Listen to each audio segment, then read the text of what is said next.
चला तेव्हा आपण कार्यक्रमाला सुरुवात करतो आहोत. मी नारायण सुर्वे. माझं बालपण मोठा जिकिरीत गेलं. त्याला ना शेंडा ना बुडखा. अनाथ म्हणून जन्माला आलो एवढंच यातलं खरं. जन्मदाता कोण, जन्मदात्री कोण यातलं काहीच माहिती नाही. त्यामुळे फारसं अडलं असंही नाही. वाढवणारा कुणीतरी दाता पुढे आला आणि त्यांनी मला 8 वर्षाचा होईस्तो वाढवला. माणूस केवढा दाता आहे याची बालपणीच मला मिळालेली ही गुटी होती. जेव्हा मी रडलो असेन तेव्हा कुणीतरी मला पाजलंच असेल, चमच्यानं काही भरवलंच असेल किंवा उन्हा पावसात सांभाळलंच असेल. रस्त्यावर फेकला गेलो होतो तरीही याच माणसातला मला झेलणारा राकट हात पुढे आला होता. पण आपल्याला खरे आईबाप नाहीत ही खंत मात्र अद्याप आहे आणि ती माझ्याबरोबरच नष्ट होईल.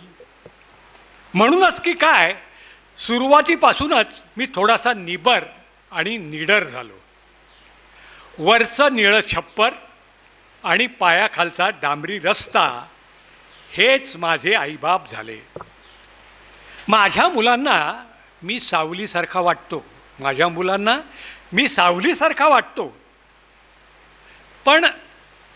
पण आपल्याला कधीच छाया नव्हती हे सदैव मनात बाळगूनच मी वावरतो. मानव धर्माचा पुरस्कर्ता कवी, माणुसकीचा संदेश देणारा कवी. नारायण सुर्वेंना वाढवलं ते मानलेल्या मातापित्यांनी. त्यांच्याबरोबरच ते वाढले ते कामगार वस्तीत आणि झोपडीत. त्यांच्याजवळच काही नव्हतं तर ते नारायणाला कुठून देणार. वडील गंगाराम सुर्वे महालक्ष्मीला इंडिया वुलन मिलच्या स्पिनिंग खात्यात साचेवाल्याचे काम करीत, तर आई काशीबाई गंगाराम सुर्वे कमला मिलच्या वाइंडिंग खात्यात कामगार म्हणून नोकरीला होत्या. त्यांना सखू नावाची एक मुलगी पण होती. लाडकी असूनसुद्धा मुलीनं शिकवून काय उपयोग म्हणून सखूला काही शाळेत घातलं नव्हतं. नारायणाला मात्र माहीमच्या शाळेत दाखल केलं आणि म्हणून तर ते निदान 4 इयत्ता तरी त्यावेळी शिकले. लहानपणी माहीमच्या किनाऱ्यावर क्रिकेट खेळत असताना माहीमच्या किनाऱ्यावरच्या मशिदीतून मुल्लाची येणारी अजान आणि समुद्राची गाज त्यांच्या हृदयावरती कोरून ठेवली गेली आहे. त्यांच्या मुंबई या कवितेतून त्याचे पडसाद उमटतात. ते असे: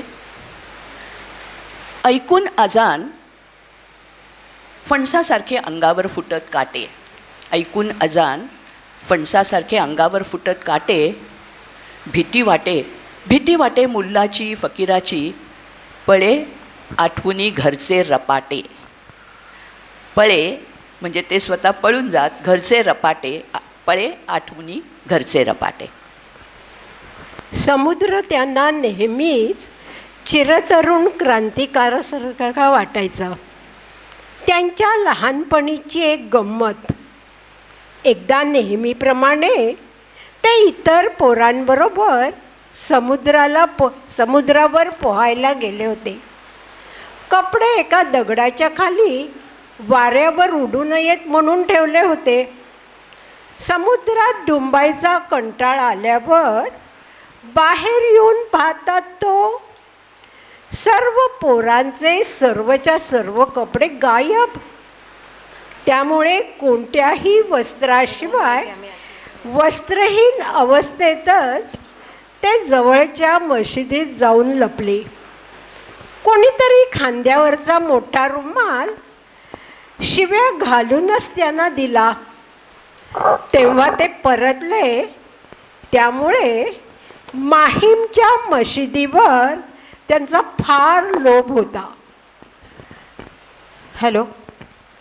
तू हिंदू बनेगा ना मुसलमान बनेगा, इंसान की औलाद है इंसान बनेगा. तू हिंदू बनेगा ना मुसलमान बनेगा, इंसान की औलाद है इंसान बनेगा.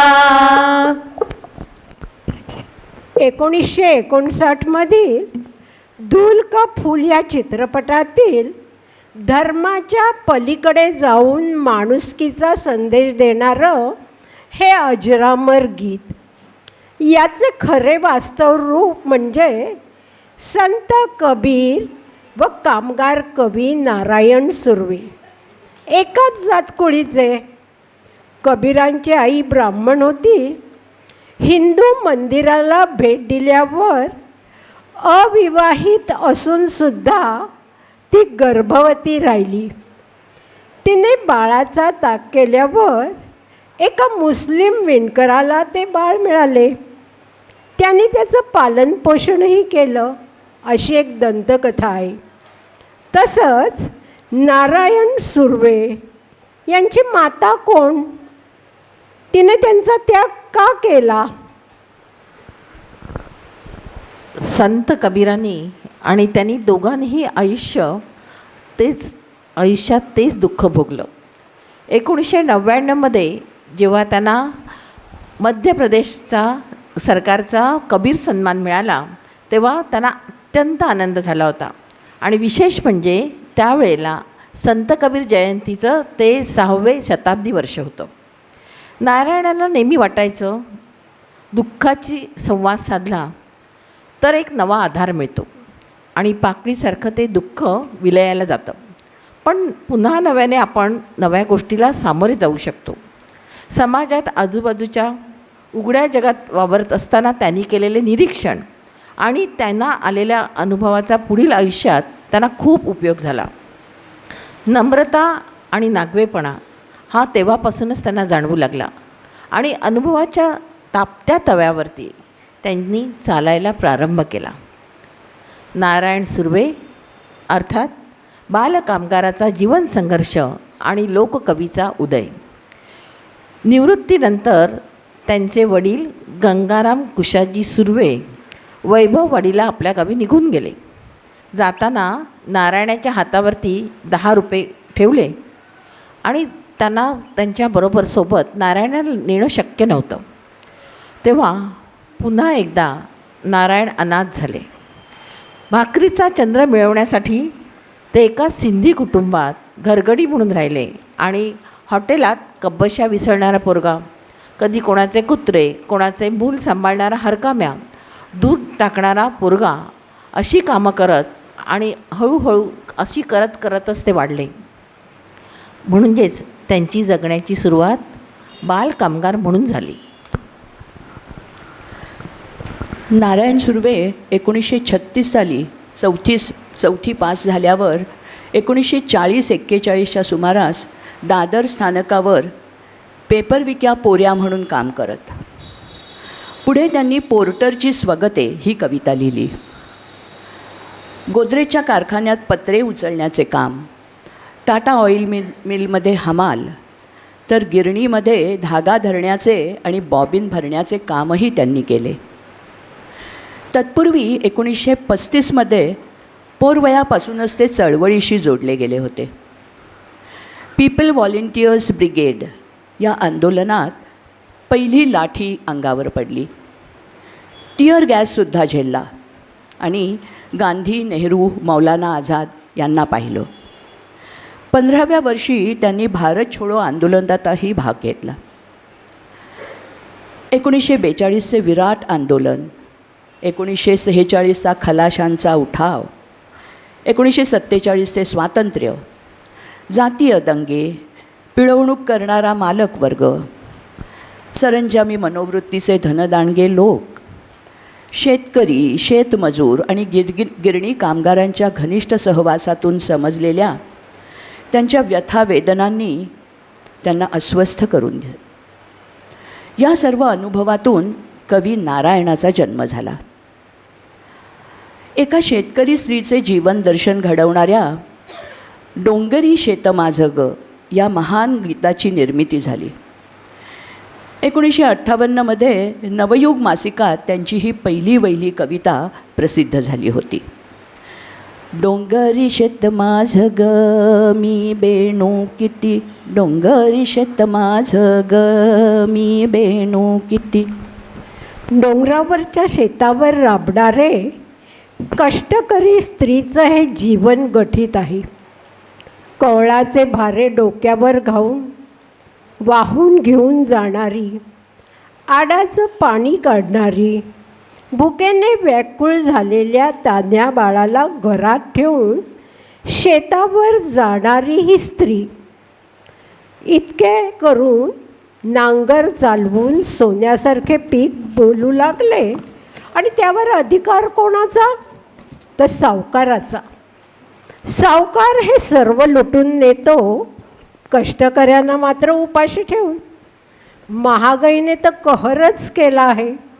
गळ्याभोवती सावकाराचा फास आवळला जात आहे. वर्षानुवर्ष झाली आणि हातात काहीच लागत नाही. टिचभर पोटाला आणि हातभर देहाला जगवणार तरी कसं? ती पुढे सांगते, कपाळावरचं कुंकू राहावं, संसार फुलावा म्हणून धरतीला आम्ही नवीन रूप देतो, तिला सुजलाम सुफलाम बनवतो. पण आता वेळ आली आहे ती गळ्याभोवतीचा रावणी फास खिळखिळा करण्याची. आणि म्हणूनच सर्व कष्टकऱ्यांनी हातात घेतला आहे एकीचं निशाण म्हणजे झेंडा. तर ऐकूया डोंगरी शेत माझं ग.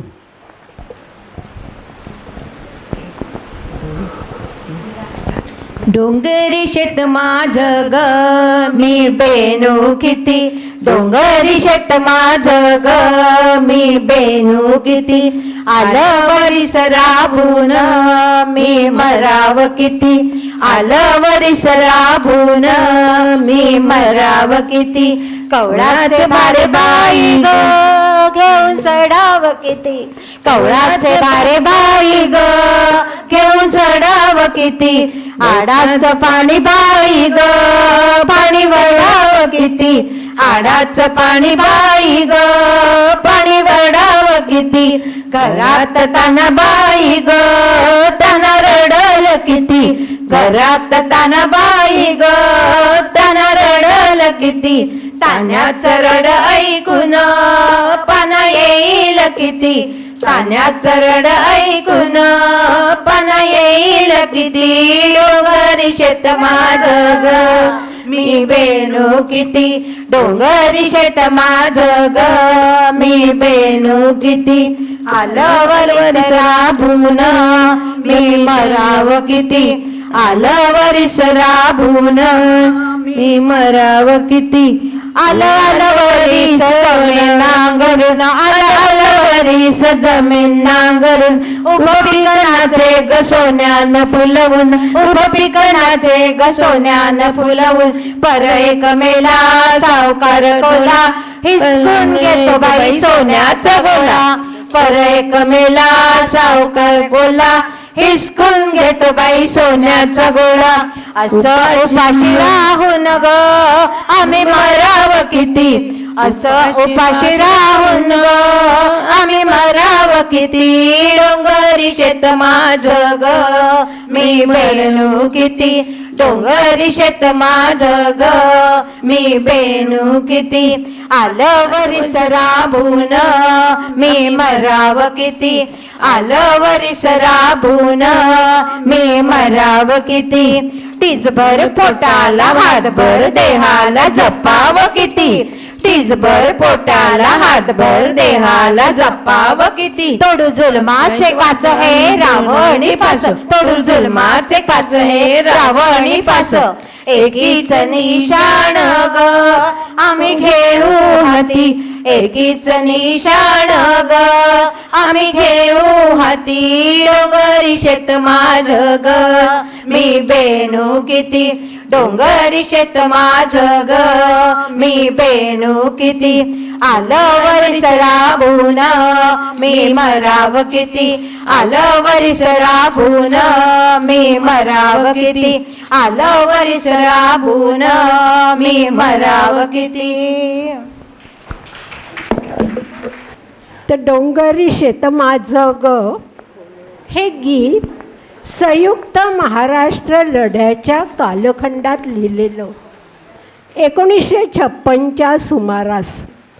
तेव्हा कामगार वर्गाच्या अधिपत्याखाली महाराष्ट्रात लोकनाट्याची चळवळ सर्वदूर पसरत होती. शाहीर अमर शेख, अण्णाभाऊ साठे, शाहीर गवाणकर अशी कलाकारांनी महाराष्ट्र दुमदुमून सोडला होता. लोकशाहीर अमर शेख यांच्या हातात हे गाणं सापडलं आणि त्यांनी महाराष्ट्रभर तालुक्यातील पथकांच्याद्वारे दूरदूरच्या खेड्यामध्ये पोचविलं. हिज मास्टर्स व्हॉइस अर्थात HMV कंपनीने त्याची रेकॉर्ड काढली. नारायण सुर्वे यांना केवळ 15 रुपये मानधन दिलं, पण या पहिल्या वहिल्या गीतानं त्यांना अमाप प्रसिद्धी मिळाली. 1961-62च्या सुमारास महानगरपालिकेच्या शाळेत हे नृत्यगीत म्हणून सादर केलं गेलं व स्पर्धेत प्रथम क्रमांकानं निवडलं गेलं. डोंगरी शेत तमाशाच्या थिएटरपर्यंत जाऊन पोचलं. पुढे पापादेवी बेंगलोरकर या कलावंत स्त्रीने पायातल्या चाळांच्या झणझणत्या आवाजात नाचून दाखविले आणि हे गाणं तमाशाच्या फडात घुसलं. हळूहळू या गीताला लोकगीताचे स्वरूप प्राप्त झाले. आज इतक्या वर्षानंतरसुद्धा हे गाणं जनमानसात तितकंच रुजलेलं आहे. अण्णाभाऊ साठे, अमर शेख, गवाणकर आणि यांच्या शाहिरी पथकाने लोकनाट्य चळवळ पुढे रेटली. त्यांच्याकडून नारायण सुर्वे यांना प्रेरणा मिळालीच. त्यांचा आत्मविश्वास वाढला व काव्यातून व्यक्त होण्याची नस त्यांना सापडली. साहित्य क्षेत्रात पदार्पण केल्यावर त्यांच्या आयुष्याला कलाटणी मिळाली आणि समाजालाही नवीन दृष्टी मिळाली. त्यांच्या ऐसा गा मी ब्रह्म या पहिल्या वहिल्या काव्यसंग्रहाला कवी कुसुमाग्रजांनी प्रस्तावना दिली आहे. ते म्हणतात, कामगार वस्तीत राहिल्यामुळे त्यांनी जे पाहिलं भोगलं तेच जग नारायण सुर्वे यांच्या कवितेत बोलायला लागलं. कामगारांचे हे जग प्रकाशाच्या मार्गावर झेपावणारं आहे आणि तेच त्यांनी आपल्या कवितेतून व्यक्त केलं आहे. परंतु त्यांच्या मते एकूणच गीतरचनेशी काही त्यांचं जमलं नाही. जेव्हा नारायण सुर्वेंनी स्वतः ह्याच्यावरती विचार केला तेव्हा त्यांना लक्षात आलं की त्यांच्याजवळ शीघ्र कवित्व नव्हतंच मुळी आणि पटकन प्रतिक्रिया व्यक्त करून मोकळं होण्याची किमयाही नव्हती. त्यामुळेच आपला तसा पिंड नाही आणि वृत्ती पण नाही म्हणून ते गीतरचनेपासून दूर सरकत गेले आणि कवितांबद्दल बारकाईने विचार करू लागले. कवितेची निर्मिती प्रक्रिया ही वास्तवाच्या मुशीतून निर्माण होणारी प्रक्रिया आहे असंच त्यांचा समज होता आणि त्यांना नेहमी असंच वाटत असे. मराठी साहित्याच्या सर्व प्रस्थापित मर्यादांचं जोखड झुगारून देऊन उपेक्षितांच्या याचनांना शब्दरूप देणाऱ्या नारायण सुर्वे यांच्या काव्याचं ऐतिहासिक स्थान कुसुमाग्रजांनी स्पष्टपणे कसं ओळखलं हे पाहण्यासारखं आहे. कुसुमाग्रज म्हणतात, गिरणी कामगारांचे अनुभव नारायण सुर्वे यांनी आपल्या कवितेतून मांडले. हे लोकांना कळलं पाहिजे. आज गिरणी आणि गिरणी कामगार लुप्त होत चालला आहे. एकेकाळी ती एक संस्कृती होती. भारतीय जनमानसाला नागावणाऱ्या, त्याचा वापर करून घेणाऱ्या आणि त्यांच्या दास्यात अडकलेल्या कष्टकरी समूहाच्या मानसिकतेतून जन्मलेल्या व्यथावेदनांना आपल्या कवितांमधून त्यांनी अभिव्यक्ती दिली आहे. धार्मिक आवरणाखाली परंपरेच्या आणि रूढींच्या व धार्मिक भावनांचा आधार घेऊन गांजलेल्या, दारिद्र्यात होळपरून निघणाऱ्या माणसांच्या मनावर आरूढ झालेली वैचारिक मानसिक चौकट फोडण्याचा प्रयत्न त्यांनी केला आहे. हा प्रयत्न त्यांनी त्यांच्या कवितातून केलेला आढळतो आणि म्हणूनच या व्यथांबद्दल वाटणारा कळवळा, हळहळ आणि त्याचबरोबर विषमतेबद्दल वाटणारी चीड हे सर्व अगदी प्रामाणिक आहे. 1948मध्ये कृष्णाबाई यांच्याशी त्यांचा प्रेमविवाह झाला. डाव्या चळवळीशी सुरुवातीपासून बांधिलकी असणाऱ्या सुर्व्यांनी लोकवाङ्मयगृहामध्ये काही वर्ष संपादक म्हणूनही काम केलं, तर काही काळ प्रगत प्रतिष्ठानचं सुद्धा काम केलं. मुंबई महापालिकेच्या शिक्षण खात्यात त्यांना शिपाई म्हणून नोकरी मिळाली. त्याचवेळी 1957मध्ये व्हर्नॅक्युलर फायनल परीक्षा ते उत्तीर्ण झाले. 1959मध्ये त्यांनी प्राथमिक शिक्षकाची सनद मिळवली. 61मध्ये शिपायाचे शिक्षक होऊन महापालिकेच्या नायगाव नंबर 1च्या शाळेत शिक्षक म्हणून रुजू झाले. तेव्हापासूनच नारायण सुर्वे गिरणगावचे सुर्वे मास्तर झाले. तर काव्यलेखनास त्यांनी सुरुवात 1958पासून केली. तेव्हा मर्ढेकर, कुसुमाग्रज, मुक्तिबोध, विंदा करंदीकर हे कवी जवळचे वाटायचे. पण त्यांचं जग वेगळं, त्यांच्या भावना वेगळ्या. उर्दूतील फैज, सरदार जाफरी यांचे साहित्य वाचू लागल्यावर ते तर हादरूनच गेले. परंतु अशा प्रकारच्या काव्यातही ते रमले नाहीत. नारायण सुर्वे यांना त्यांच्या इच्छा, तगमग आणि त्यांच्या मेहनतीचा घामाचा वास कवितेतून व्यक्त करायचा होता. कामगार वस्त्या आणि श्रम विकणारी ही दुनियाच. या वस्त्या मधमाशांच्या पोळ्यासारख्या होत्या. एकोपा, सामंजस्य आणि सलोखा लगेचच निर्माण होत असे. पण कुणी रस्त्यावर चालवायला रणगाडे आणले तर तितक्याच प्रखरतेने त्याचा प्रतिकार करणे हा त्यांच्या एकजुटीचा धर्म होता. प्रतिकार हा तिथला मानदंडच होता. त्यामुळे स्वाभाविकच ते हळूहळू कम्युनिस्ट चळवळीकडे सरकू लागले. अर्थात त्याचं नाव मार्क्स लेनिनवाद. जात, कुटुंब, पैसा, घर यापैकी सांगण्यासारखे त्यांच्याकडे काहीच नव्हतं. पण त्यामुळेच त्यांना एक फायदा झाला, तो म्हणजे माणूस ही एकच जात असते असं ते ओळखू लागले. माझे विद्यापीठ या कवितेत त्याची प्रचिती आपणास येते. माझे विद्यापीठ भेटला भेटला हरेक रंगात माणूस, पिता मित्र कधी नागवणारा होऊन. भेटला हरेक रंगात माणूस, पिता मित्र कधी नागवणारा होऊन. रणरणत्या उन्हाच्या डांबरी तव्यावर घेतलेत पायाचे तळवे होरपळून. रणरणत्या उन्हाच्या डांबरी तव्यावर घेतलेत पायाचे तळवे होरपळून. तरी का कोण जाणे, माणसा इतका समर्थ सृजनात्मा आम्हाला भेटलाच नाही. तरी का कोण जाणे, माणसा इतका समर्थ सृजनात्मा मला भेटलाच नाही. आयुष्य पोथीची उलटली 37 पानं. आयुष्य पोथीची उलटली 37 पानं. पण वाटतं अजून काही पाहिलंच नाही, अजून काही पाहिलंच नाही.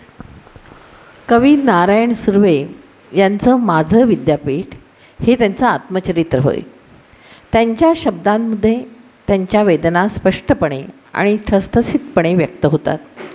नारायण सुर्वे त्यांना जगप्रसिद्ध जॉर्ज ऑरवेल यांच्या वंशाचेच म्हटले जाते, कारण त्यांचे लेखनसुद्धा राजकीय दृष्टिकोन व्यक्त करणारे होते. त्यांनी चित्रित केलेला माणूस पराभूत आणि क्षणभर निराश झाल्यासारखा वाटला तरीसुद्धा तो पुन्हा नव्या संघर्षात उभा राहणारा आणि ताठ पोलादी मानेचा आहे. सुर्वे यांच्या कवितांनी मराठी कवितेत नव्या युगाची सुरुवात केली. ऐकूया.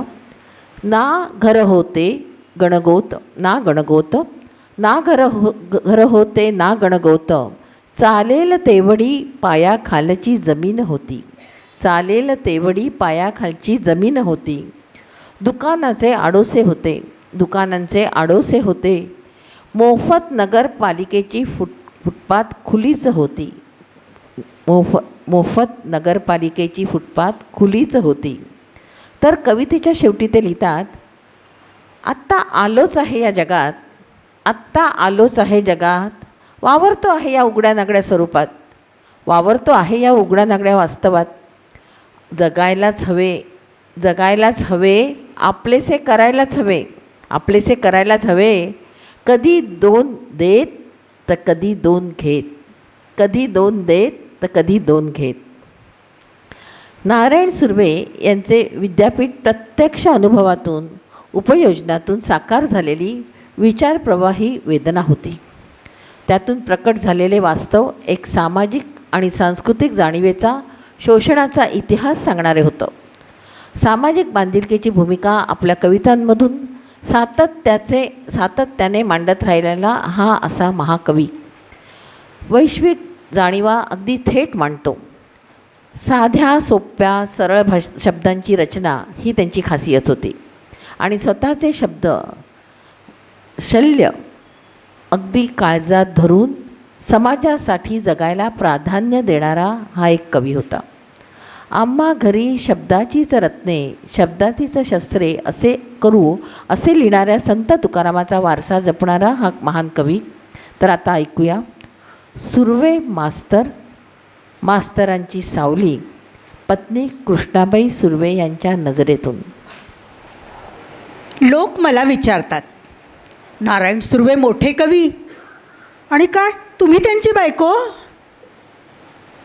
कसे आहे तो हे सुर्वे? अगदी पूर्वी तुम्ही एका झोपडीत राहायचात आणि आता मात्र साहेब आणि तुम्ही स्वतःच्या ओनरशिप ब्लॉकमध्ये राहता. त्यात ते कवी आहेत. तुम्हाला कसं वाटतं? तेव्हा मी सरळ सांगते, मी एक बाई आहे, सही करता येते एवढंच काय, ते अक्षर ओळख आहे, पण लिहिणं वाचणं मात्र जमत नाही. आणि खरं सांगायचं तर 30-35 वर्षांपूर्वी मी जशी होते ना तशीच आजही आहे. झोपडीत राहणारी, गरिबीला न घाबरणारी. मास्तर मात्र मोठे झालेत हो. त्यात शाळेत शिक्षक झालेत, रशियाला जाऊन आलेत, बक्षीसही मिळवलीत. पण खरं सांगू का, घरात ते पूर्वी होते ना तसेच आजही आहेत माझे सुर्वे मास्तर. मी 13-14 वर्षांची होते. आई वडील नसल्यामुळे करी रोडच्या चाळीत मी काकांकडे राहायचे. सुर्वे त्याच चाळीत खालच्या मजल्यावर राहायचे. खरं पाहिलं तर नारायण सुर्वे हे गंगाराम सुर्वे यांचे औरस पुत्र नाहीत.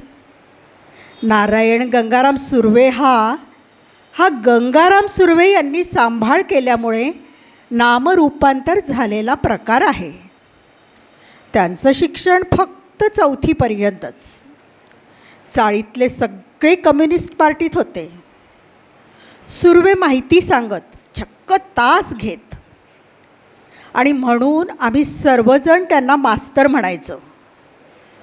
आमची हळूहळू ओळख वाढली तेव्हा लोक जरा कुजबुजायला लागलीत. मला गावाला पाठवायचं ठरवलं आणि चक्क माझ्या लग्नाचा घाट घातला की. आणि तो कुणाशी? तर मीच अंगा खांद्यावर खेळवलेल्या मुलाशी. मग सुर्वे मास्तर आणि मी आम्ही दोघांनी घर सोडून जायचं ठरवलं आणि एक दिवस दादरच्या रजिस्टर ऑफिसमध्ये जाऊन लग्न केलं. मी कृष्णाबाई साळुंखे, कृष्णाबाई सुर्वे झाले. लग्न तर केलं, पण राहणार कुठे? घरदार नव्हतंच. मग त्यांच्या मित्राकडे काही दिवस आम्ही राहिलो. नंतर एका झोपडीत, आणि तीही झोपडी पाडल्यानंतर खारजवळ नॅशनल कॉलेजजवळच्या एका झोपडीत आमचा संसार सुरू झाला. सुर्व्यांना शिक्षण खात्यात शिपायाची नोकरी पण मिळाली. तिथून कपिला खांडवाला या सज्जन बाईंनी आम्हाला राहायला एक खोली दिली. रवींद्र, कल्पना, श्रीरंग, कविता अशी 4 मुलं झालीत. सुर्वे मला किशा किशा म्हणायचे. मला मात्र नेहमीच वाटायचं की या माणसानं आयुष्यात खूप पुढे जायला पाहिजे. मी माझं मंगळसूत्र 600 रुपयाला विकलं आणि अभिनव प्रकाशनाच्या मदतीनं ऐसा गामी ब्रह्म हे पुस्तक प्रसिद्ध केलं. पुढे 1962ला या पुस्तकाला राज्य सरकारचं बक्षीस मिळालं आणि माझे मास्तर कवी म्हणून मान्यता पावले. नातवंडांना मी म्हणत असलेलं डोंगरी डोंगरी माझं शेत हे गाणं ऐकून त्याच धर्तीवर त्यांनी एक गाणं केलं. डोंगरी शेत माझं ग मी बेनू किती, आलं वरीस राबून मी मरावं किती. सुर्व्यांना खरेदी करायला फार आवडायचं, पण एकदा का ते पिशवी घेऊन घराबाहेर पडले की परत केव्हा येणार याचा काही नेम नसायचा. माझ्या मुलीच्या म्हणजेच कवितेच्या जन्माच्या वेळी डॉक्टरांनी ऑपरेशनसाठी त्यांची सही मागितली. तेव्हा मी त्यांना सांगितलं की सध्या सुर्वे काही इथे यायचे नाहीत, कारण ते रशियाला गेले आहेत. आणि खरोखरच सुर्वे मास्तर 1973मध्ये पहिल्यांदाच कवी म्हणून सन्मानानं रशियाला गेले. मास्तर कुठेही गेले तरी घरी येताच पहिला प्रश्न, किशे टपाल आलंय का काही? मग मी गमतीनं म्हणत असे, एवढे गावाला जाता, मलाही एखादं पत्र पाठवा की कधी. तेव्हा ते म्हणायचे, तू आधी लिहा वाचायला शिक. मी जरी पत्र पाठवलं तरी ते तू दुसऱ्यांकडूनच वाचून घेणार ना. तेव्हा मी म्हणायची, तुम्ही आलात की तुमच्याकडूनच वाचून घेईन की. एक मात्र मी खरं सांगते, मी नेहमी एकच प्रार्थना करते की मी हलती डुलती आहे तोवर सुर्व्यांचं काय व्हायचं ते नीट सन्मानानं झालेलं मला पाहू दे. बायकांचं काय हो, कुठेही निपतं. मला रस्त्यावर पडायची वेळ आली ना तरी हरकत नाही. माझी गरिबी मी कधीच विसरलेली नाही. मी तशीच आहे आणि हेही मला माहीत आहे की उद्या हात पसरायची वेळ आलीच तर नुसतं सुर्वे या नावानं माझी ओंजळ भरून जाईल. उभ्या महाराष्ट्राने त्यांना खूप प्रेम दिलं, आपलंसं केलं, तसं मलाही करतील. त्यांचं मात्र शेवटपर्यंत सन्मानानं झाल्याशिवाय माझ्या जीवाला काही चैन नाही हो. माझा जीव मात्र त्यांच्यातच अडकेल. कृष्णाबाई मास्तरांची निवड केल्याची संपूर्ण जबाबदारी स्वतःकडे घेत असत. इथे कृष्णाबाई यांचे दुर्मिळ धैर्यच दिसून येते. भयंकर जिद्दीची आणि सहनशक्तीची ही कथा आहे. आत्मचरित्र अशा स्त्रीचं की जी कधीही शाळेत गेलेली नाही. नारायण सुर्वे यांना कृष्णाबाईबद्दल दाटून येणारा गहिवर व्यक्त करणाऱ्या त्यांच्या 2 कविता आता आपण पाहूया. मास्तरांची सावली असा उल्लेख केलेल्या कृष्णाबाईंबद्दल आपण गलबलून जातो तेव्हा या कवितेत काढलेले त्यांचे उद्गार अतिशय हृदयद्रावक असेच आहेत. गलबलून जातो तेव्हा तुझ्याच पवित्र कुशीत शिरतो, गलबलून जातो तेव्हा तुझ्याच पवित्र कुशीत शिरतो, तुझ्या मखमली कवेत स्वतःस अश्रूंसह झाकून घेतो, तुझ्या मखमली कवेत स्वतःस अश्रूंसह झाकून घेतो. आता अशीच एक दुसरी प्रेमकविता. प्रेमकविता हा तर त्यांच्या कवितांचा मानबिंदूच आहे, परंतु त्यांच्या प्रेमकविता प्रियकर प्रेयसीच्या अशा रोमॅन्टिक कविता नाहीत बरं.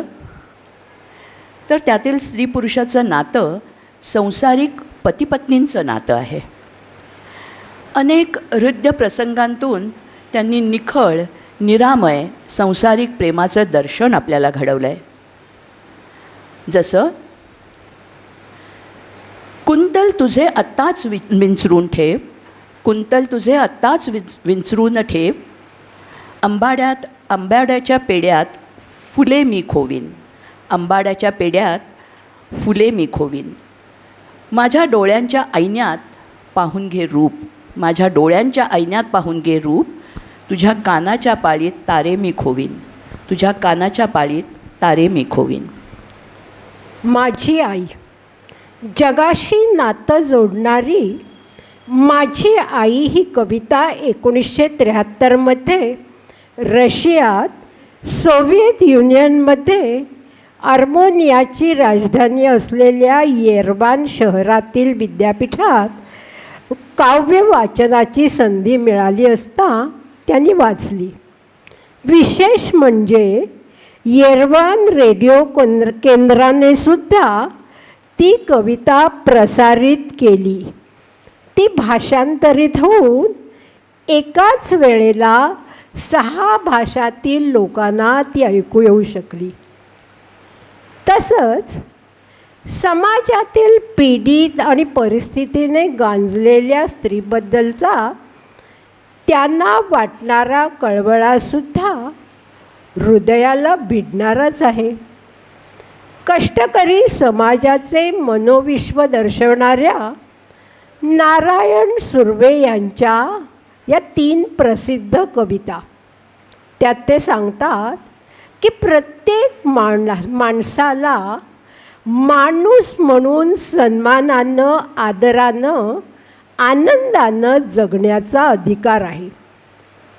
वेश्या, शरीर विक्रय करणाऱ्या स्त्रिया आणि कामानिमित्त बाहेर देशी जाणाऱ्या, आपल्या पतीपासून दूर राहणाऱ्या स्त्रिया, या सर्वांना पाहून नारायण सुर्व्यांचं मन अगदी अस्वस्थ होत असे. एकाकी भीषण जीवन जगणाऱ्या या स्त्रिया म्हणजे दारिद्र्यात जगणाऱ्या, पिळवणुकीची शिकार झालेल्या समाजाचं प्रतिबिंबच होय. आपल्या पदरच्या पोटी जन्माला आलेल्या मुलांचा सांभाळ करण्यासाठी धडपडणाऱ्या स्त्रिया, मिळालेल्या पैशांमधून पैसे गावी पाठवण्याची कळकळ आणि हे करीत असतानाच स्वतःचं अस्तित्व हरवून बसणाऱ्या या स्त्रियांचं जीवन, त्यांच्या व्यथा, वेदना, अवहेलना आणि मानसिक ताणतणाव त्याने अगदी जवळून पाहिले. स्त्रियांच्या मनात खदखदणाऱ्या भावनांना अभिव्यक्ती देणाऱ्या या 3 कविता त्यांनी या स्त्रियांच्या शब्दातच मांडल्या आहेत. त्या अगदी आपल्या हृदयापर्यंत पोचतात, आपले मन विषण्ण करतात. मास्तर, तुमचंच नाव लिवा. मैनावती हे काल्पनिक नाव. ही आपल्या मुलाचं नाव शाळेत दाखल करण्यासाठी जाते. कवितेचे शीर्षकच मोठे बोलकं आहे.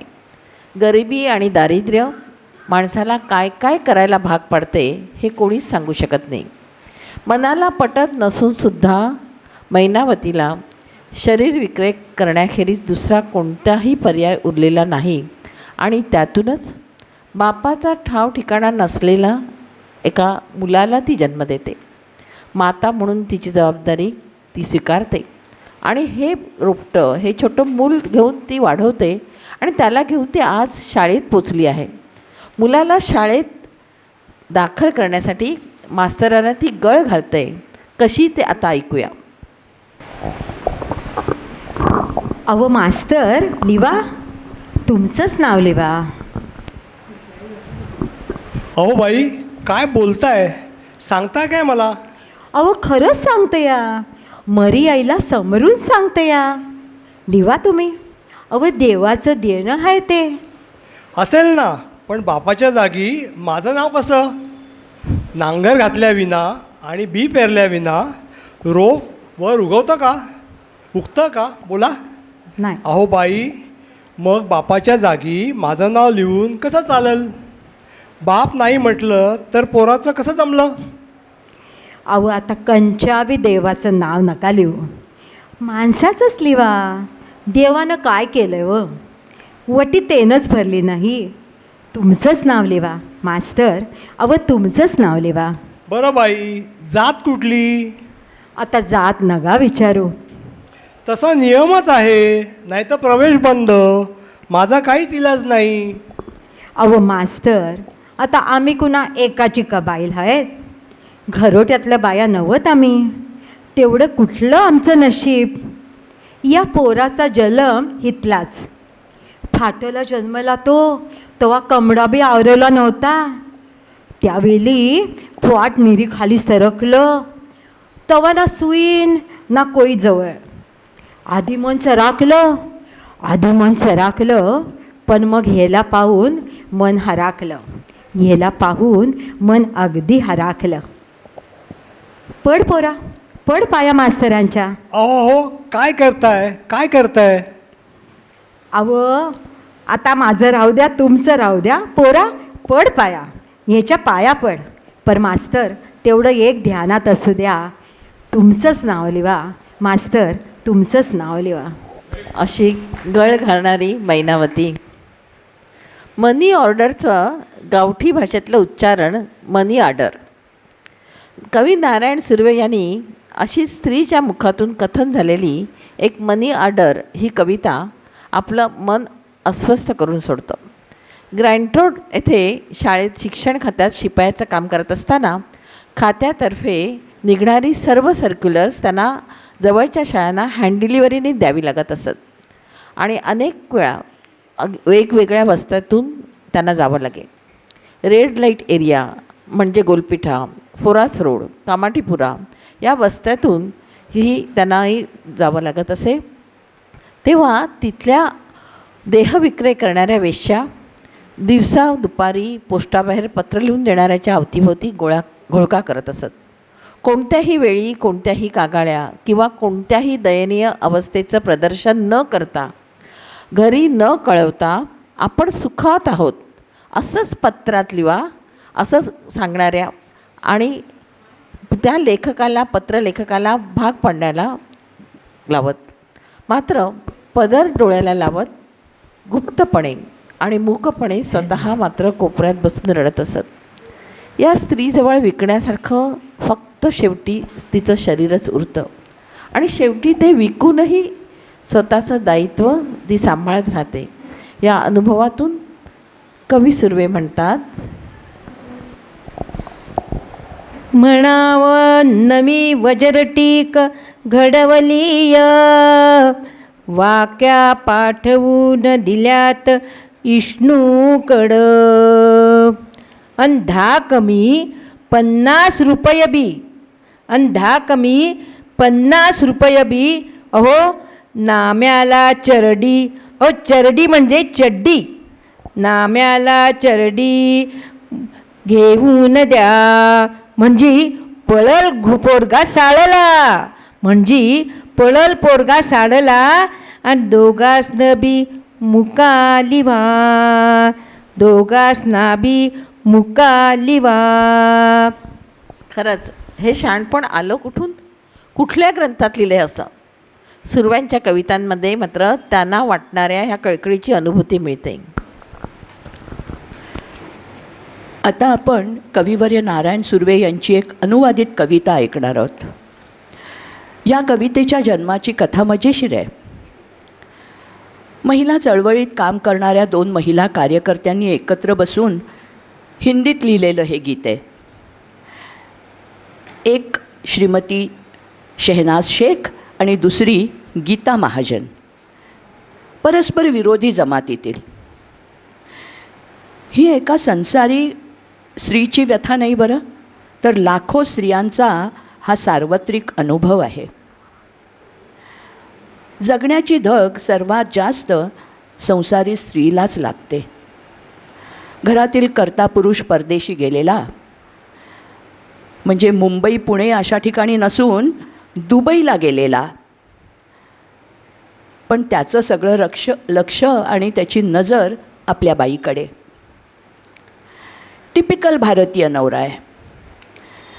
संशय असल्यामुळे असं वाग तसं वाग असं सारखं तो तिला सांगत असतो.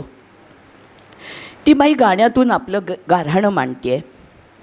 अशा हजारो स्त्रिया आपल्या पतीची वाट पाहत वर्षानुवर्ष आयुष्य घालवत असतात आणि कमालीचं भीषण शापित आयुष्य त्यांच्या वाटेला आलेलं असतं. तर आता ऐकूया नारी मुक्ती सादर करत आहेत प्रिया राजे. असं पत्रात लिहा, तुम्ही सुखात समधी राहा, असं पत्रात लिहा.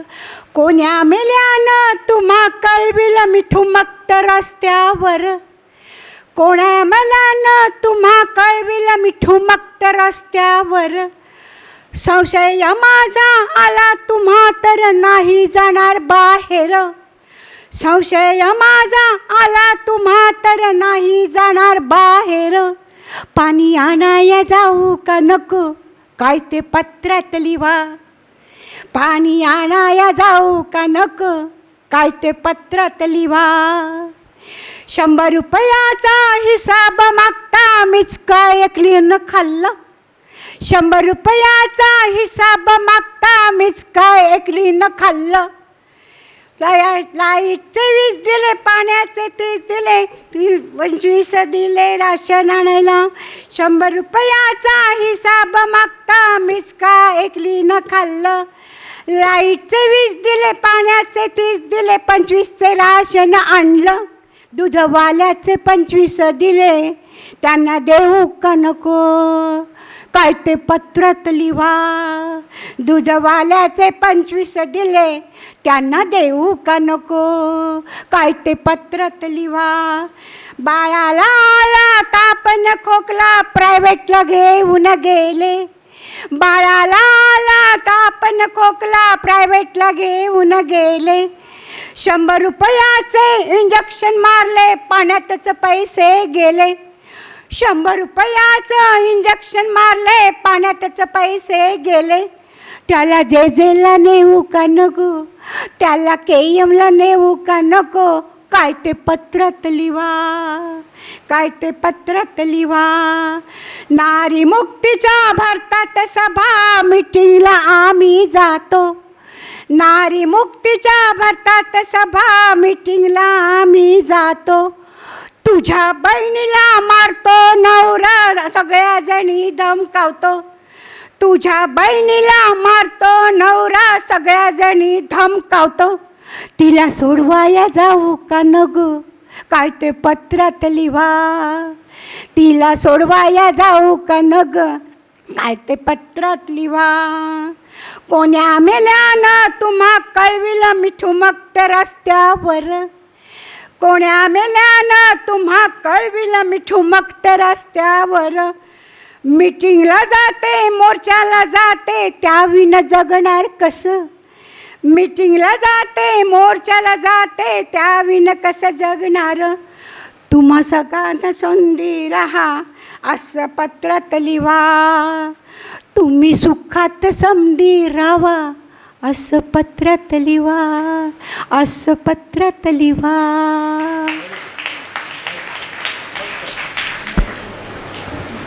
या गीतातील सच्चा व्यथा, ताणतणाव, इच्छा आकांक्षा जाणवणारे भीतीग्रस्त वातावरण, मुलांच्या भवितव्याची काळजी, नवऱ्यांचे अत्याचार, मनाची असहाय्यता, एकटेपणा असे कितीतरी प्रश्न तिच्यासमोर सारखे घोंगावत असतात.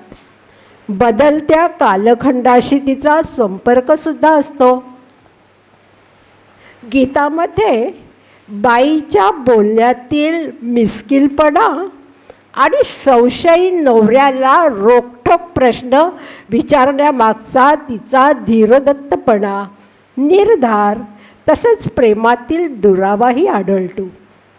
वसई येथे महाराष्ट्र राज्य एस.टी. वर्कर्सच्या राज्यव्यापी परिषदेच्या ठिकाणी नारायण सुर्वे यांनी ही कविता 10,000 कामगारांच्या उपस्थितीत ठणकावून सादर केली.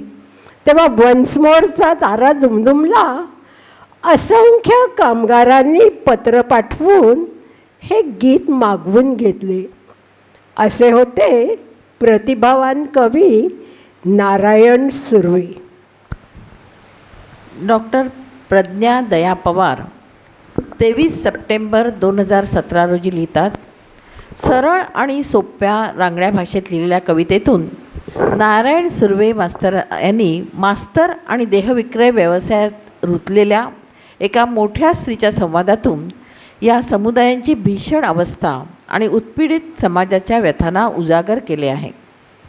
त्या म्हणतात, केवळ एक मादक आणि उत्तेजक पदार्थ हा स्त्रियांकडे केवळ वस्तुवत पाहणारा दृष्टिकोन नाकारून तुम्ही नवीन स्त्रीरूपे घडवत आलेला आहात. मनी ऑर्डर आणि मास्तर तुमचंच नाव लिवा या 2 कवितांमधील स्त्रीरूपे मला विशेष भावलेली आहेत. मनी ऑर्डर या कवितेत देहविक्रय करणारी स्त्री गावाकडे मनी ऑर्डर पाठवताना सोबतच्या पत्रासाठीचा मजकूर सांगते आहे. असं लिहिणाऱ्याला आणि हे बघा असं बी लिवा अशी सुरुवात करून येचं तिकडं मधनं या अखेरच्या ओळीपर्यंत एक प्रवाही संवादात्मा या कवितेत सापडते. ती तिच्या अवघ्या आयुष्याचा निचोड सहजगत्या उलगडून टाकते, मांडून टाकते. त्यात त्रागाही नाही, कुठे कडवटपणा नाही, उपहास तर नाहीच नाही. आणि मग उलट त्यात एक कारुण्य आहे, विफलता आहे. आता ऐकूया नारायण सुर्वे यांचं आत्मकथन. मी एक अनाथ मुलगा म्हणून जन्माला आलो हे काही भूषणास्पद नाही आहे, तर ती अतिशय दुःखद अशी गोष्ट आहे. जन्मदात्री आई जेव्हा माझी नाळ कापून माझ्यापासून अलग झाली असेल तेव्हा तिच्या डोईवर आकाश फाटलं असेल. भीषण वादळात सापडलेल्या ज्योतीसारखी थरथरत कावरी बावरी होऊन ती शर्मिंदी झाली असेल. काय केलं असेल ते तिचं तिला ठाऊक. पण मनातल्या कोपऱ्यात माणसातला माणूस जागा असतोच. माझी नाळ कापून अलग झालो खरा, पण कुणीतरी चटकन मला आपल्या स्तनाशी घेतलंय. अर्थात माझी दुसरी माय, जन्मदात्रीपेक्षाही थोर, तिनं एका अनाथ जीवाला जीव लावून वाढवलं, लालन पालन केलं, हगणी मुटणी काढली, आपलासा केला. तिनं या प्रचंड पृथ्वी गोलाशी माझी नाळ जोडून दिली. मी जन्मलो तेव्हा काही नाव धारण करून जन्मलो नाही. मात्र मी नसेन तेव्हा या पृथ्वीच्या पाठीवर एक नाव ठेवून जाईन, ते म्हणजे नारायण गंगाराम सुर्वे. हे नाव देणारे माझे माता पिता एका कामगार कुटुंबातले होते, ही अभिमानानं सांगण्यासारखी गोष्ट आहे. ते दोघेही गिरणीत काम करत असल्यामुळे अगदी लहानपणीच अनेक खात्यांशी माझा परिचय झाला. मन, डोळे, कान सताड उघडे ठेवून मी ऐकत पाहत हे सारं मनात साठवून ठेवत होतो. ही माझी पाठशालाच होती. मुंबईच्या एका लहानशाच तुकड्यावर मी वावरत होतो, परंतु समग्र विश्वाचं दर्शन इथं मला घडत होतं. मी घडवला जात होतो. मुंबई या कवितेत नारायण सुर्वे म्हणतात, मला कळू लागले तेव्हापासून मी डबा घेऊन साच्यावरती गेलो. घडवतो लोहार हातोड्याला तसाच मी घडवला गेलो. शिकलो तार कशी लावावी, बॉबिन कशी भरावी धोट्यात, वेळ आलीच तर हक्कासाठी करावी आऱ्या खात्यात. मुंबईच्या एका नामांकित विद्यालयात पाहुणे म्हणून बोलावले असताना गिरणीची लावणी त्यांनी गिरणीच्या भोंग्याच्या आवाजात गाऊन दाखवली. त्या कवितेत सुर्वे म्हणतात, 7 वाजता सकाळी भोंगा वाजवी भुपाळी, 7 वाजता सकाळी भोंगा वाजवी भुपाळी, सुरू होते पहिली पाळी मोठ्या दौलात. चाक फिरे घराघरा, सूत निघे भराभरा, नटवाया वसुंधरा आमच्या घामातून. अहो ऐका घामाची कहाणी, फिरवी कळ ब्रह्मावानी, तंतूतंतूला जोडूनी वस्त्र गुंफून. रंग घेऊन आभाळाचा, हिरवा सोनाळ शेताचा, 7 रंगी इंद्रधनुचं वस्त्र भिजवून. निर्मुण धन आम्ही सारं, मालक असूनी झालो चोर. निर्मुनी धन आम्ही सारं, मालक असूनी झालो चोर, धनिकांचा वाडे जोर, ऐट दावून. पैका नाही इंधनाला बरं का, पैका नाही इंधनाला, काय शिजवावं बोला, का शिवावं पोटाला, टाके घालून.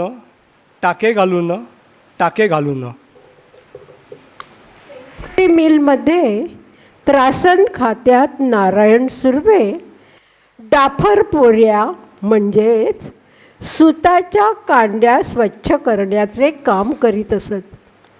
उत्पादन प्रक्रियेचे वर्णन या लावणीत आहे. जेव्हा गिरणीची लावणी कवितेच्या रूपाने गिरणी कामगारांसमोर सादर केली गेली, तेव्हा प्रत्येक गिरणी कामगाराचे डोळे आपसुकच पाडावले. हृदयस्पर्शी अनुभव गिरणी कामगारांनी घेतला. आता स्वतःच्या आयुष्यात बसलेल्या चटक्यांबद्दल कसलीही कटुता न ठेवता कवितेतून थोडा गुन्हा करण्याचे धाडस दाखवतो. त्याने आयुष्यात जे पाहिले, भोगले, त्या एक संपूर्ण यातनामय जीवनाची एक तीव्र वेदना त्यांच्या या कवितेत मुक्तपणे दिसते. ते कवितेची एक नवीन वहिवाट चोखाळत आहेत. आपली कविता पांढरपेशा वर्गापेक्षा वेगळी पण सर्वसामान्यांच्या जाणीवांची आहे, याची चुणूक एकटाच आलो नाही या कवितेत त्यांनी दाखवली आहे. एकटाच आलो नाही, युगाचीही साथ आहे. एकटाच आलो नाही, युगाचीही साथ आहे.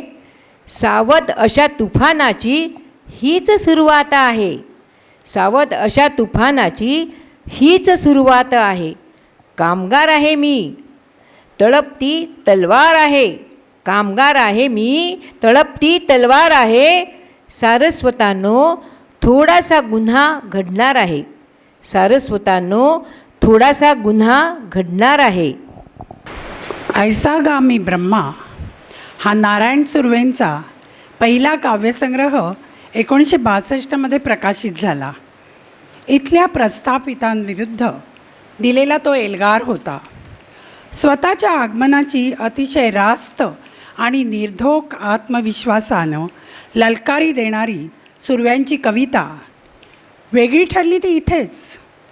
त्यानंतर 1966मध्ये माझे विद्यापीठ आणि 1978मध्ये जाहीरनामा प्रकाशित झाला. सुर्वेंचे 4ही संग्रह समाज व्यवस्थेवर भाष्य करणारे आहेत. माझे विद्यापीठचं शीर्षक मार्क्सिस्ट गॉर्कीच्या युनिव्हर्सिटीशी साधर्म्य साधणारं आहे. त्यानंतरचा कविता संग्रह जाहीरनामा तो सरळ मार्क्स एंजल यांच्या कम्युनिस्ट पक्षाचा जाहीरनामा याच्याशी नातं सांगणारा होता. सनदचं शीर्षक सुर्व्यांच्या अजेंड्याला मान्यता मिळाल्याचं द्योतक आहे. नव्या माणसाचे आगमन हा शेवटचा संग्रह लेनिनच्या तत्त्वज्ञानाशी आम्हाला कुठल्या प्रकारचा नवा माणूस घडवायचा आहे याच्याशी जुळणारा आहे. नारायण सुर्वे यांच्या कवितांची प्रमुख वैशिष्ट्य म्हणजे त्या सरळ सोप्या असून त्या भावसमृद्ध आहेत. त्या आकलनात सुलभ आहेत कारण त्या कष्टकरी आणि उपेक्षित अशा जनसमूहांच्या बोलीभाषेशी घट्ट विणलेल्या आहेत. नालबंदीवाला याकूब, चंद्रा नायकेन, दौड शिगवाला, हणम्या, इसल्या, कामधंद्याच्या शोधात मुंबईत सर्व सोडून आलेला माणूस या समाजात घट्ट जोडल्या गेलेल्या व्यक्तिरेखा त्यांनी माझं विद्यापीठ मध्ये रेखीवपणे उभ्या केल्या आहेत. सुर्व्यांच्या कविता रूढ वळणाने क्वचितच जातात. कार्ल मार्क्सची कविता ही याचंच एक उत्तम उदाहरण आहे. माणसाच्या व्यथा पाहून त्यांच्या मनावर उदासीनतेची छाया आहे असं मानणाऱ्यांपैकी ते नाहीत. नव्या पहाटेचा शोध घेणारे ते कवी आहेत. आपल्या कवितेतून त्यांनी श्रमाचा गौरव केला. उच्चवर्गीय लेखकांनी मनोरंजनासाठी लेखन केलं. मराठी साहित्याची मक्तेदरी असलेल्या उच्चवर्गीय विचारसरणीला नारायण सुर्व्यांनी मोठं साहित्यिक आव्हान दिलं हे नक्कीच. वाङ्मय म्हणजे पतित, पीडित, कामकरी जनसमुदायाचा आवाज ही कल्पना नारायण सुर्वे यांनी कवितांनी आणि आपल्या लेखणीने मराठी साहित्यात प्रथम आणली आणि रुजवलीही. नारायण सुर्वे हे दलित, पीडित, कामगार, भूमिहीन शेतकरी यांच्या भावविश्वाला आणि वेदनांना काव्यांकित करणारे मराठीतील पहिले प्रतिभावान महाकवी ठरले. बाबासाहेब आंबेडकर, अण्णाभाऊ साठे यांच्यासारख्या समाजसुधारकांचा प्रभाव त्यांच्या कार्यावर दिसून येतो. जरी ते आंबेडकरवादी नसले तरी मार्क्सवादी विचारसरणीद्वारे त्यांनी या सर्व वैचारिक धारामध्ये एक सूत्रता आणली. नारायण सुर्वे यांच्या निवडक कवितांचे पहिले काव्यवाचन कविवर्य कुसुमाग्रज यांच्या अध्यक्षतेखाली मडगाव येथे भरलेल्या साहित्य संमेलनात केले गेले. सुर्व्यांच्या कविता मराठीच्या सीमा पार करून अन्य भारतीय भाषा तसेच काही युरोपियन भाषामध्ये पोचल्या आहेत. इंग्रजी भाषेत त्यांच्या काही कवितांचे अनुवाद झाले आहेत. मॉस्को विद्यापीठात त्यांच्या कविता अभ्यासासाठी आहे असे म्हणतात. त्यांना अनेक पुरस्कारांनी सन्मानित करण्यात आले. तसेच त्यांच्या नावाने गौरव पुरस्कारही देण्यात आले आहेत. तळागाळातील साहित्यिक कलावंतांना हक्काचे व्यासपीठ मिळवून देण्यासाठी पुणे शहरात नारायण सुर्वे यांच्या स्मृतिप्रित्यर्थ नारायण सुर्वे कला अकादमीची स्थापना करण्यात आली आहे. 2005 पासून आपल्या आयुष्याची अखेरची 5 वर्ष नारायण सुर्वे यांनी अस्थिर अशा स्वरूपात व्यतीत केली. या काळात मुंबईतील अंधेरी, नेरळ, नाशिक, पुन्हा नेरळ अशा ठिकाणी ते राहिले. 2006पासून ते अधूनमधून आजारी पडले. 16 ऑगस्ट 2010 रोजी त्यांनी अखेरचा श्वास घेतला आणि एका महान कवियुगाचा अस्त झाला. गिरण गावाची मुंबईतून वाताहत झाल्यावर मराठी साहित्यातील श्रमिकांचा व पीडित स्त्रीचा आवाज त्यांच्या कवितांमधून आजही आपल्यापर्यंत पोचतो आहे. भविष्यकाळातही सर्व जागरूक नागरिकांना नव्या युगाच्या निर्मितीसाठी प्रेरणा देत राहील. त्यांच्या आयुष्याच्या अखेरीस त्यांच्या अस्वस्थ मनाचे दर्शन घडवणाऱ्या या 2 कविता ऐकूया वैशाली जोशी यांच्याकडून. 2 दिवस वाट पाहण्यात गेले तर 2 दुःखात गेले. अहो 2 दिवस वाट पाहण्यात गेले तर 2 दुःखात गेले. हिशोब करतो आहे किती राहिले डोईवर उन्हाळे. अहो शेकडो वेळा चंद्र आला, तारे फुलले, रात्र धुंद झाली, पण भाकरीचा चंद्र शोधण्यातच जिंदगी बर्बाद झाली. अहो शेकडो वेळा चंद्र आला, तारे फुलले, रात्र धुंद झाली, पण भाकरीचा चंद्र शोधण्यातच जिंदगी बर्बाद झाली. आता त्यांची दुसरी कविता. आपल्या मागे पत्नीनं काय करावं हे सुरव्यांनी तेव्हा एक कर या कवितेत काय सांगितले ऐका. जेव्हा मी या अस्तित्वाच्या पोकळीत नसेन तेव्हा एक कर, तू निशंकपणे डोळे पुस. अगं जेव्हा मी या अस्तित्वाच्या पोकळीत नसेन तेव्हा एक कर, तू निशंकपणे डोळे पुस. ठीकच आहे 4 दिवस ऊर धपापेल, जीव गुदमरेल, पण उतू जाणारे हुंदक्यावर कढावर. अगं ठीकच आहे 4 दिवस ऊर धपापेल, जीव गुदमरेल, पण उतू जाणारे हुंदक्यावर कढावर. उगीचच चीरवेदनेच्या नादी लागू नकोस. अगं खुशाल तुला आवडेल असे एक घर कर. मला स्मरून कर, हवं तर मला विस्मरून कर. अगं खुशाल तुला आवडेल असं एक घर कर. मला स्मरून कर, हवं तर मला विस्मरून कर. असंच त्यांच्या आयुष्याच्या अखेरीस त्यांचं संभाषण मनाला घायाळ करून टाकतं. नारायण सुर्वे म्हणतायत, किशा अगं आयुष्यभर तुझ्या मनाला आणि आवडीला मुरडच घालत आलीस. मी कधी तुला डोळे भरून पाहिलं नाही की तुला आरशात निरखून पाहतानाही पाहिलं नाही. किशा मास्तर, अहो आरशात निरखून बघायला सवडच कोणाला होती. आणि तुम्हीच तर म्हणायचात ना, किशा आपलं आयुष्य हे दागिने छान चोकीचे कपडे घालून मिरवण्यासाठी नाहीच मुळी. अगं यातच माणसाचं माणूस पण नसतं ग. आठवतंय ना? त्यामुळंच मी कधीही तुमच्याकडे बांगडी पातळ दागिने काहीसुद्धा मागितलं नाही. मग मास्तर आता का म्हणताय की मी तुला काहीच दिलं नाही म्हणून? अगं पण विचारांचं धन दिलंच नाही अडाणीला. आता बघा, मागच्या आयुष्याचा जमा खर्च मांडून स्वतःच्या जीवाला त्रास करून घेऊ नका हो. पण खरंच पुढे काय होणार ह्या जाणीवेनं कृष्णाबाईंचं मन उदास व्हायचं. परळच्या केशवसुतानं बदलांकडे, नव्या प्रकाशांकडे घेऊन जाणाऱ्या नव्या व्यवस्थेचा एल्गार आपल्याला कवितांमधून फुंकला आहे.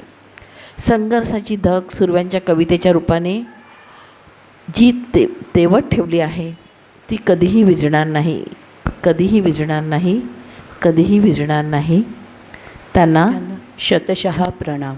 शतशः प्रणाम.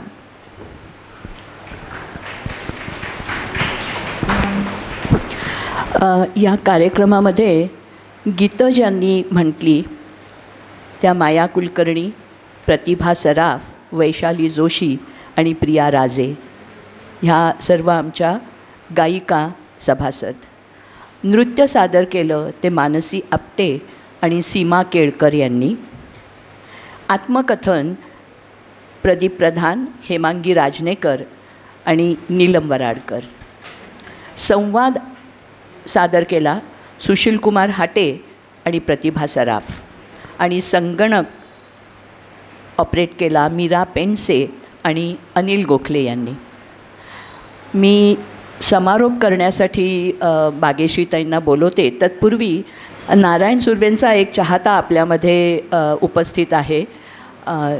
एक अतिशय झुंजार असा पत्रकार आणि समीक्षक आणि लेखक की ज्यांनी मुंबई दूरदर्शनवरती खूप मोठी सेवा दिली आहे, असे अवधूत परवळकर यांना मी विनंती करते की त्यांनी आपलं मनोगत व्यक्त करावं.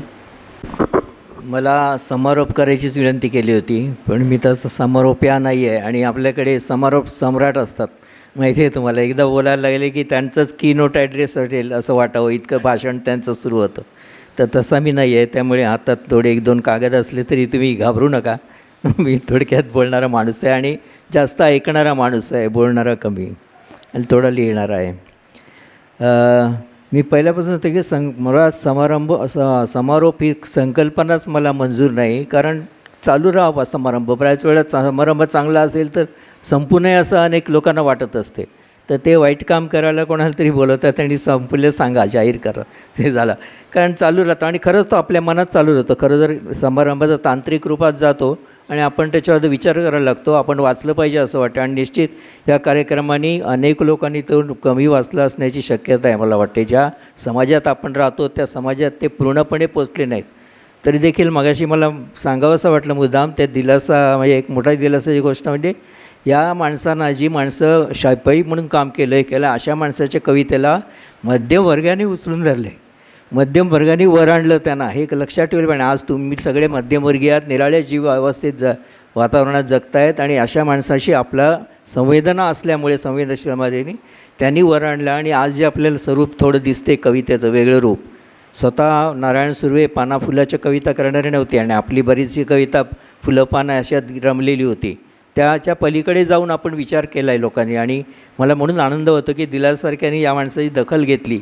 दखल घेणे महत्त्व आणि त्या काळातही ती दखल घेतली. तेव्हाचा समाज आणखी जरा संवेदनशील होता आजच्यापेक्षा आणि त्यामुळे ते वर आले. आणि निश्चित ते अनेकदा बोलून दाखवायचे की मी जरी कामगार बोलत असलो तरी मी मध्यमवर्गीय कामगार आहे आणि मला मध्यमवर्गीय म्हणजे शाळेचे इपस मी काय कुठे गेलं संमेलन अध्यक्ष वगैरे झाले, ते वरती गेले. तर केवळ ह्या माणसांनी समाजाने मला पुढे आणले आणि तो समाज पूर्ण आहे. समाज माझा समाज म्हणून असा मी म्हणत नाही सगळ्याला. आणि मला म्हणून ते त्याच्यावरनं वाटते की अशा ज्यांनी साध्या सोप्या शब्दात कविता केली आणि कामगारांवर कविता केली त्याचं आपण कौतुक केलं. त्यामुळे आपला देखील मला गौरव करावा असं वाटतं यासाठी की ह्या कौतुकाने तुम्ही त्या माणसाला वर केलं आणि आजही त्याच्याबद्दल बोलताय इतक्या वर्षांनी.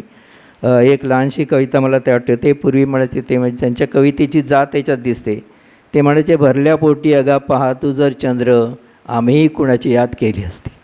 म्हणजे त्यांनाही जगायचं होतं असं आयुष्य, कोणी याद करावी. गझल आपल्याकडे हे जे होते गझलवाले गालिब बिलीब त्यांच्यासारखं जीवन जगणं त्यांना कळत होतं, तेव्हा वाटत होता की असं. पण आपल्याला भरल्या पोटी जर चंद्र पाहिला असता, अगा पाहतो जर चंद्र, आम्हीही कुणाची याद केली असती. म्हणजे मीही त्या स्वरूपाची कविता लिहिली असती. कारण मुळातच खाण्याची असलेली त्यांची वेदना जी आहे ते स्वतःच मला वाटते माझे विद्यापीठ ते स्वतःच विद्यापीठ बनले आणि आपल्याला त्यांच्या दृष्टीने त्यांचा संबंध तो माहोल समजला. आणि नंतर बरंच क्रांतीदळ बऱ्याच लोकांचं लक्ष गेलं तिकडे आणि नंतरचे कवी पण त्यांचा हात धरून पुढे आलेले आहेत, हे आपण लक्षात घेतलं नाही. आणखी मला इतरांची नावं पण घ्यायला हरकत नव्हती. त्यांचे शिष्य म्हणावेत असे किंवा शिष्य नसते, परंपरा नसलेली माणसं त्यांचे तरी देखील ते एक नवीन परंपरा निर्माण झाली आणि आज आपण या सगळ्या वातावरणामधून कौतुक करत आहोत त्याचं. म्हणून हा एक दिलासादायक मला अनुभव वाटला खरा.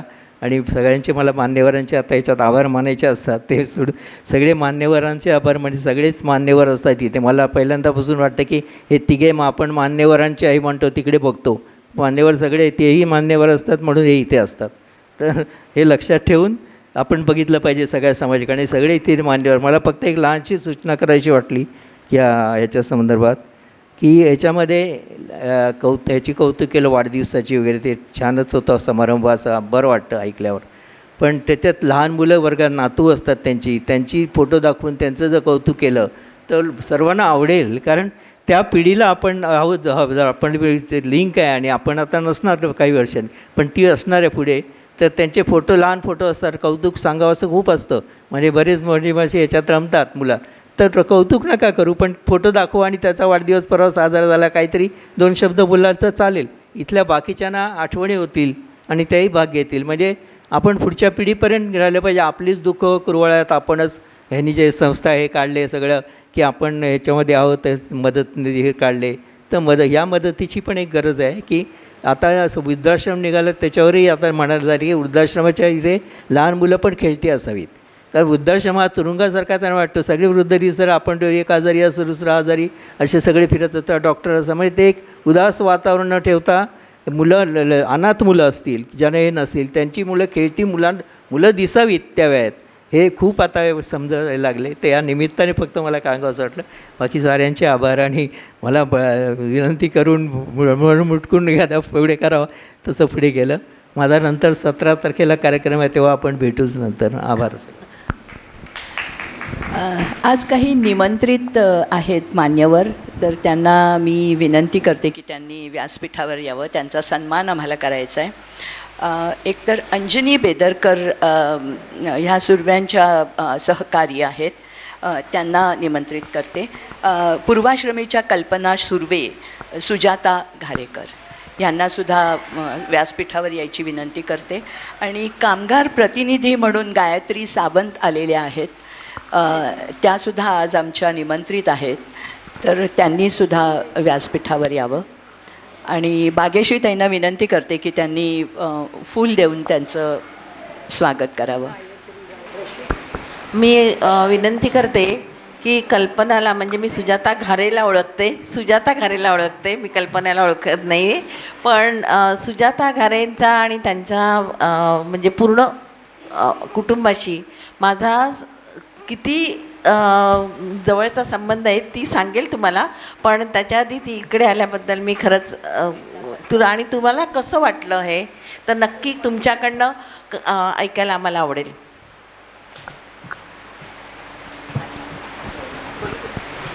हा जो कार्यक्रम आता केला आहे तो सगळ्यांपर्यंत पोचला आहे. आणि माझ्या वडिलांचं चरित्र काय आहे, कशातून ते तयार झाले, कसे पुढे आले, हे सगळ्यांना आता माहिती पडलेलं आहे, कळलं ना. त्यामुळे मला आता खूप रडायला येतं त्यांच्याविषयी. इकडे फडणवीस मॅडमने आम्हाला बोलवून आणि कार्यक्रम करून फार छान केलं. मी स्वतः विवा कॉलेजमध्ये ग्रंथपाल होते. आज जवळजवळ 19 वर्ष मी काम केलं आहे तिकडे. थोडा तरी म्हणजे आपल्या वडिलांचा वारसा मी चालवते आहे. आणि आता नेरळ येथे आम्ही राहतो आहोत, तिथे वडिलांच्या नावानेच एक लायब्ररी आम्ही ओपन केलेली आहे. काही ग्रंथ आहेत त्यामध्ये, आणि कोण येतील त्यांना वाचायला देतो फुकटमध्ये, असं पैसे वगैरे घेऊन काही नाही. आणि कोण मुलं वाचायला येतील काय येतील त्यांना आम्ही मदत करतो. फक्त जो आहे तो वारसा आम्ही चालू ठेवला आहे तसा.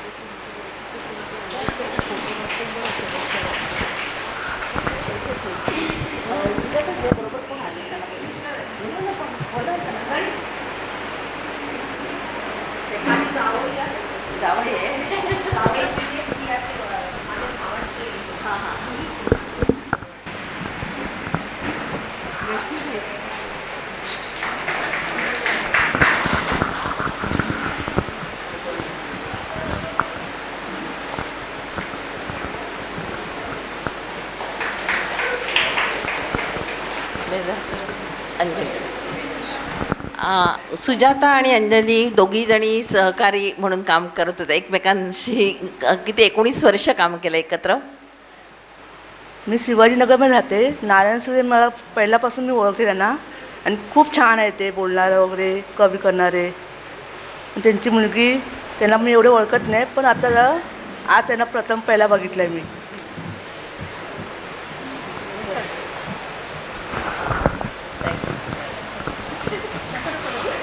ती स्वतः कारखान्यात काम करायची, पण घरच्या काही अडचणीमुळे तिला कारखान्यातलं काम सोडावं लागलं आणि ती आता दुसरी नोकरी करते जवळच.